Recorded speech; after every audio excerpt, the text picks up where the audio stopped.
Hello, welcome back to my world of stuff. My name is Paul Mount. Welcome to the first edition of a brand new but rebooted series, which I started about 2 years ago, not long after I started this channel. It was my rankings of my favourite actors and eras of Doctor Who. And I think I did two instalments of that. Didn't go back to it. But I think in the 60th anniversary year, it is time to revisit the history of Doctor Who, as it is the 60th anniversary. You hopefully will be watching my Doctor Who Revisited series, where I'm looking at some classic and sometimes not so classic serials and just discussing them in the cold light today and as a way of celebrating the anniversary. What I'm doing in this series is going back and looking at all the Doctors, all 13 TV Doctors so far, and ranking them in reverse order in terms of how much I've enjoyed those eras. Now, before I start, I must point out that this is an entirely personal selection. I know what Doctor Who fans are like, and they get furious and enraged and apoplectic with fury if they disagree with somebody else's opinion. This is my subjective opinion.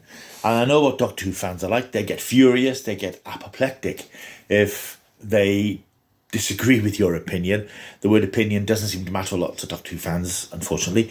It is purely my opinion based on how much I've enjoyed each era of the Doctor. Now, I haven't got specific points I've awarded, but it is my personal perception. Having watched Doctor Who regularly since 1970 and having memories of watching it in the 60s, I was certainly watching Doctor Who in 1965 as a year old, because I remember going to see the Doctor Who and the Daleks film starring Peter Cushing when I was on holiday in Torquay. I think I've mentioned this before. So clearly I was aware of the Daleks, I was aware of Doctor Who. I probably wouldn't have necessarily been aware of the differences between the film and the TV because I was there to see the Daleks. So I do have a long history of watching Doctor Who. That doesn't make my opinion any more important or any more definitive than any other fan, but I'm just putting into perspective the background with Doctor Who that I have in coming to my conclusions. And my conclusions are based not just on a gut reaction. I really liked X playing Doctor Who, I really like B playing Doctor Who. It's a combination of everything. It's a combination of the performance and what that actor gave to the role and gave to the series.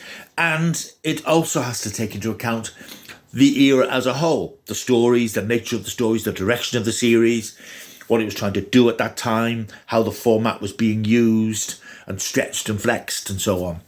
So it's not just a basis of, I really like John Pertwee, I really like Tom Baker. It's a combination of, I like their performance and I like the material they had to work with. So I suppose to some extent it's unfair on some Doctors who perhaps didn't have such good material as others. But that's just the way the cookie crumbles. I think it's very hard to voice an appreciation of Doctor Who and the Doctors without looking at the stories and the material that they had. I can't just work on, I really like that person. I mean, I think if you did, my rankings might be slightly different. But I can't really do it that way. I have to sort of look at what that era of the series gave to the mythos and the canon of the series. So on that basis, I am in this first episode going to launch into, I think this is going to be split into 4 segments, I think. And I'm going to be looking at, in reverse order, my last 4 favourite Doctors, if you like. I will also add the proviso that I think that every actor who has played the Doctor, every actor has brought something to it. Every actor who's played the Doctor was, or is a good actor. And they've all, I think, to a degree or some degree or other, had that spark, that little bit of eccentricity, that little bit of larger-than-lifeness, if such an expression exists. They've all been performers who have a little bit more. And I think they were all well cast. Whether what happened when they played the Doctor reflected that fully or reflected it all the time is another matter entirely. But I think that each of these actors who played the Doctor was well cast for the time they were cast. And they all brought something of themselves and something generally new and exciting and interesting about the Doctor. And that includes my 13th ranking, and I'm very sad to say this. It's predictable, I suppose, but this is much more based on the quality of his time in Doctor Who. And in last place for me in my rankings comes, unfortunately, Mr. Colin Baker. Colin, of course, took over from Peter Davison. He took over in 1984, and Colin had a rough ride of it. Colin comes this low purely because I can't think of one really good story in his era, and that's not his fault. He came into the show with the best of intentions. He loved Doctor Who. He'd been a fan since he was a young man. He'd actually appeared in the previous series with Peter Davison in Arc of Infinity as Commander Maxwell, a Gallifreyan guard. And he wanted to play this part. He wanted to make something of it. He'd said at the time it was his plan to stay in the show longer than Tom Baker. Tom Baker hadn't long left the show, and he'd been in it for 7 years. Several things conspired against Colin Baker. One is the fact that the BBC's attitude towards the series was changing. Despite the fact that it had recently celebrated its 20th anniversary in a massive event at Longleat in Wiltshire, which had surprised the BBC by the number of people who'd attended. BBC itself was changing. New people were coming on board, people who didn't have an affection for the series, particularly Michael Grade, who was the controller of BBC One, who didn't like Doctor Who, or didn't like science fiction, particularly didn't like Doctor Who. The show was falling out of favour. It had also been subsumed, if you like, or overtaken by American science fiction with its enormous production values and its glossy post-Star Wars special effects. And I think it's a bit like dangling a shiny thing in front of a kitten. It sort of distracts it and attracts its attention. And I think that's what happens. Doctor Who's general audience drifted away because Doctor Who's quarries and cardboard sets and silver foil monsters looked like the poor relation compared to the glossier stuff, even though that glossier stuff was empty and it was an empty vessel, but it looked nice and shiny. So people went to watch that, even though Doctor Who was still trying to focus on stories and character rather than spectacle, because Doctor Who on its budget couldn't do the spectacle. Colin Baker came along then when the series was starting to dip. Peter Davison had kept the show afloat. The ratings had sort of dropped to about 7 million, but it was still, a show that people enjoyed. Colin Baker came along, and there were several mistakes made. First of all, there was this idea of giving him this abrasive, unpleasant personality, angry, sarcastic, certainly in his first few stories, unlikable and quite violent. He had a hideous costume, of course, the coat of many colours, which was designed to be totally tasteless, and it was hideous. Not the sort of clothes that a traveller in time and space would really wear if he wanted to slip unobtrusively into situations and right wrongs. You don't dress up like a clown if you want to blend in. And this was, I think, the extreme of the idea of the Doctor wearing a costume rather than wearing clothes, which I think the modern incarnations have tended to do. They've tended to wear clothes rather than a specifically designed costume, although that's drifted a little bit over the last few years. And I think he was also scuppered by some poor stories. So you had a Doctor who was faced with a sort of a quiet backlash against the series, a Doctor dressed in a terrible costume, and a Doctor with some poor stories. And this is why he comes last in my rankings. I find it very painful to think of the stories that he had. If you think of his first full season, you had Attack of the Cybermen, which was noisy and messy, Vengeance on Varos, which was just mean-minded, although quite a clever story, Mark of the Rani, which was a bit of a pantomime, Two Doctors, which was a nostalgia fest for the sake of it, and had the Doctor for the second time that season, slaughtering people because he could. Time lapse we won't talk about, and the Dalek story at the end of the season, which I always thought was a bit overrated. The show felt a bit tired, it felt desperate, and it wasn't helped by the fact that you had a leading man who really wasn't very pleasant to be with. The series came back then with the Trial and the Time Lord series, which was a bit of a mess. So all in all, from his 10, 11 stories, there isn't really one that I would recommend and I would want to watch again. And I have watched them again. They've come out on Blu and I've looked at some of them, and time hasn't improved them, unfortunately.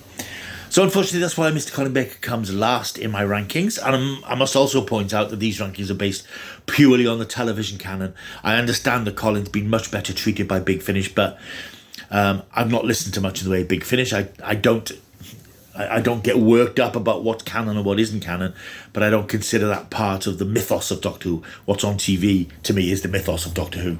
So yeah, I feel very sorry for Colin because he's a very nice man. I've met him a couple of times. He's come to terms, I think, with his place in the history of Doctor Who, but he still supports the series. He's still a big champion and advocate for it. And I take my hat off to him, but I think it just has to be... I have to accept that for me, he's the weakest and the worst era of Doctor Who. In 12th place, this is going to upset a lot of people I know, because it's a fine actor who was never given a chance to show really what he could do with the role. That's Peter Capaldi, who was he was the 12th Doctor, of course, before Jodie Whittaker. And I know there's going to be screams of outrage about this, because there are a lot of people who will put Peter Capaldi at the top of the list. He's certainly one of the best actors that we've had as the Doctor, there's no doubt about that, and I was very excited when I learned he was taking on the role. However, I did have some concerns, because since the show had come back, we'd had these very charismatic actors, Christopher Eccleston, David Tennant and Matt Smith, who played the part. Peter Capaldi was, in some ways, unfortunately, a repeat of the Colin Baker situation, because you'd cast a great actor, a terrific actor, an Oscar-winning actor. In fact, I think he won an Oscar for directing a film, Frank Capra's It's a Wonderful Life. Not It's a Wonderful Life, but a film called Frank Capra's It's a Wonderful Life a few years before. So he's got a magnificent CV of great work over the years. And he was a massive Doctor Who fan as a child, so for him, it was a dream come true. Unfortunately, he took on the role after Matt Smith had played it for 3 or 4 years, and the show at the time was being run by Stephen Moffat. Now, I'm not going to go into a rant about Stephen Moffat. I'm not a big fan of Stephen Moffat's writing. I think he's a clever writer, but he's not as clever as he thinks he is. And the problem is, he brought 2 or 3 ideas to Doctor Who, which he kept on reusing. And these were the ideas of malfunctioning, well-meaning technology and creatures that exist on the edge of perception. So there's always something about the aliens where, with the weeping angels, don't blink, the silence, if you turn around you forget them, things under the bed. And he had a very specific vision of Doctor Who as a fairy tale, which is something I've never seen Doctor Who as being. I've always seen Doctor Who as being a bit grittier, albeit in the framework of a family-friendly adventure series, but I've always seen Doctor Who's world as being a little bit more brutal. And certainly Russell T Davies pitched his version of the show, and I hope he will again, in the darkness of the universe, and that there are terrible things out there. Stephen Moffat's universe was always a bit jaunty and a bit sweet, and I know he didn't like killing off characters, and I think that his background as a comedy writer affected his writing, because I think not only was he trying to write stories that he felt were clever and would impress the fans, because he started off when he worked for Doctor Who in the 2005 series doing the Doctor Dances and The Empty Child, or the other way around. Then he did Blink and he did Girl in the Fireplace, stories that were based on an idea and a concept that worked at the time. And I think he liked the approbation he got from that, fans worshipping him as this really clever and imaginative writer. But I think that's all he had.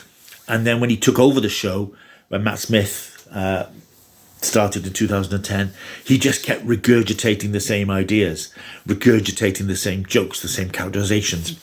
And I think Peter Capaldi was the biggest victim of that, because we'd had 3 years of Matt Smith playing the Doctor, and Peter Capaldi came along with a chance to really redefine and stiffen the character. And after the first few episodes, you could see that the Doctor had a bit more spine. It was a bit more serious, if you like.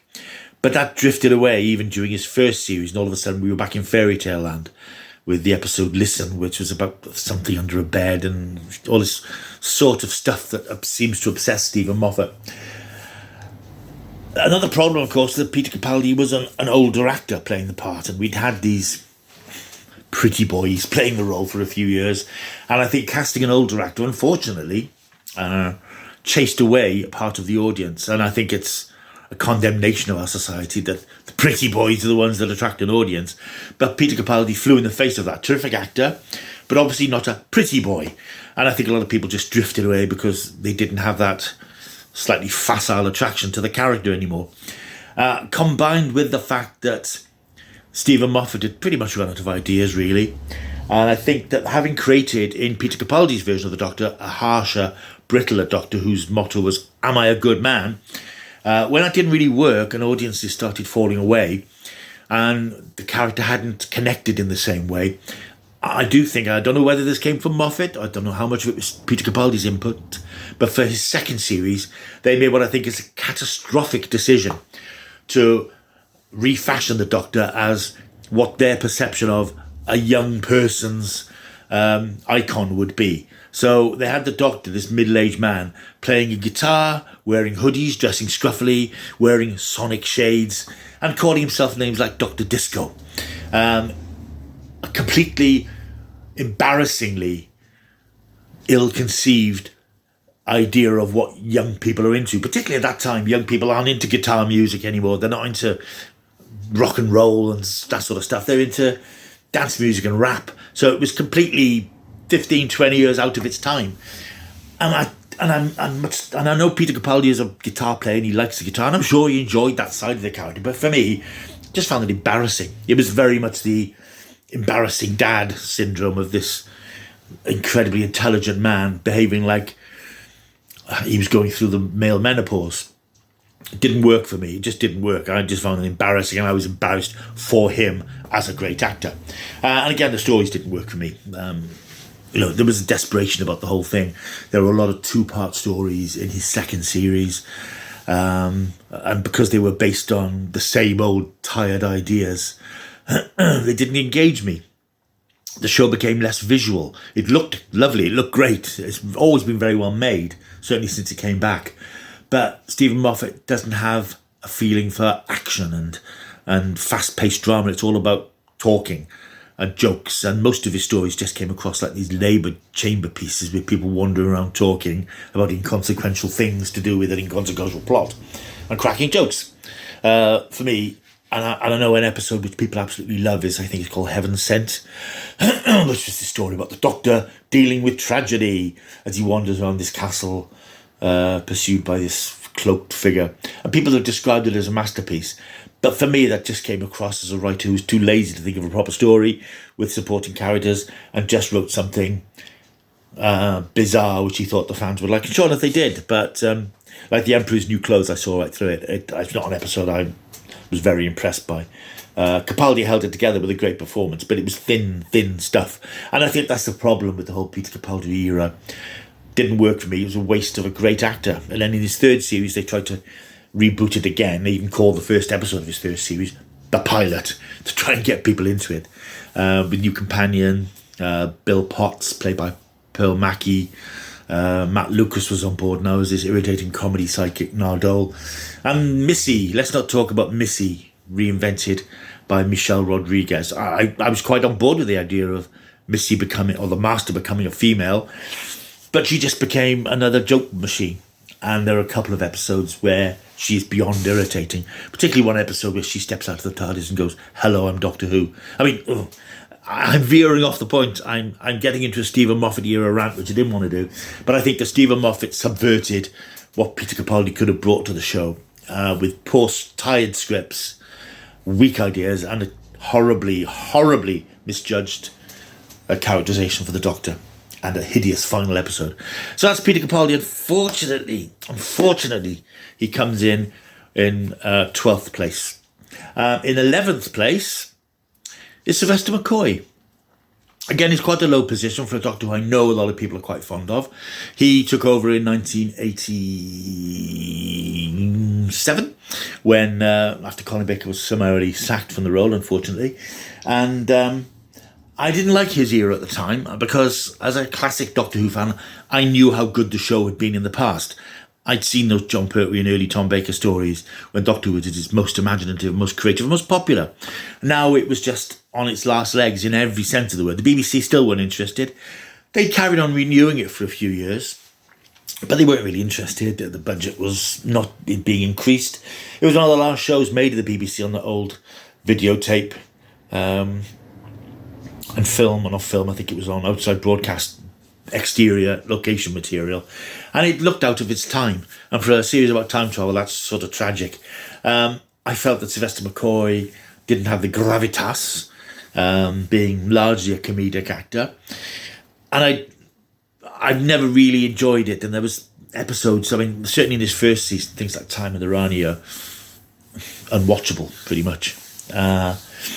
However, as the years have progressed, I've learned more about that era. I read a book called Script Doctor by Andrew Cartmel, who's the script editor at the time, and I've become aware that although the BBC had no interest in the series, certainly Sylvester McCoy did, Andrew Cartmel did, and they were trying to make something more interesting. They were trying to put the mystery back into the character and redefine the character and do a bit more with him. And I think that only in retrospect I can see that what they were trying to do. I don't think it worked. And I am a fan of Sylvester McCoy. I've spoken to him several times. He's a lovely man. Again, I suspect that Big Finish have done him better justice than the TV series did. But again, I think that his first series was that sort of bumbling comedy. And then they tried to make him a bit darker, particularly his third series, by putting him in a darker coat, which didn't really do the trick. And I could see now that they were making an effort, certainly to try and salvage the series and lift up its reputation. But I think the problem is that Sylvester McCoy wasn't a strong enough performer. It needed a Christopher Eccleston at that point, who would really take the character by the scruff of the neck. But unfortunately, at that time, Doctor Who's reputation was so low that no truly strong actor with a reputation would have taken it on board, because it would have been career suicide, the poison chalice. But in retrospect, I can see that attempts were made to rehabilitate the series. And there are a couple of stories which aren't too bad. I think Remembrance of the Daleks from his second season is pretty good. I quite liked Greatest Show in the Galaxy at the end of the series. And Dragonfire at the end of his first series is a bit of a mess, but it's not bad. So there's a couple of good stories. And there was an improvement in his second series. But I do feel that his third and final series was scuppered by poor scripts written by inexperienced screenwriters who didn't really know how to tell a narrative that flowed properly. And I think his last series was pretty dreadful. So unfortunately, Sylvester McCoy comes in my 11th position. I'm very sorry for all the Sylvester McCoy fans out there. Reasons. Right, finishing off this episode in 10th place is Mr. Matt Smith, who took over from David Tennant in 2010. Very similar reasons to those I gave for Peter Capaldi. I'm not a fan of Stephen Moffat's Madman in a Box, Doctor Who's fairy tale figure thing. It didn't work for me. It's not how I've ever seen Doctor Who, as this sort of